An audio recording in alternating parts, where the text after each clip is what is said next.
takaenda isusu kuti tikakwenda nona kefati vatasakana na bros bata phone zvakanzi kuno chimwe chiapps chakanzi lenimo chichiso chaiswa mafingerprints maviri apa totinangidza kuti apa ndopato zvinhu otherwise zvadzodhiritwa chichi asi ndakaini chikutarisira kumavideos patakakuenda isusu painetsa ndakaenda inenge vandati chuvisa ningirikini yako isai ningirikini pasi ningirikini yako above rako takawana pamwe pano 121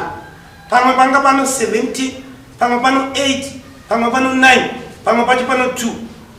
topatatanga kunzwa esema audio muningina anotera tiri pabridge nomukomana topatatanga kunzwa kuti mukoma murume wewe aitaura ipapo apa atanga kutaura kuti bvisa mimba munzwa kwatanga kutaura kuti pregnant test 1 mimba yabva yabviswa pregnant test 2 mimba yabva yabviswa zvisezvo tichizvinzwa nomufana tikati mufana mukwazvo zvanandichita zvochiti amai ndo anofana kutaza zvinhu handeikumba pfuka takaenda kumba isusu tasvika kumba ndata muningina iwe tinya foni chichi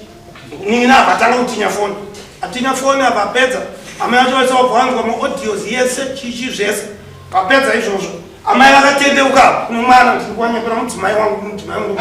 katendeuka kuno mwana wanzi chuviko zvino ndakaenda kumba kwedu inini handichatsuka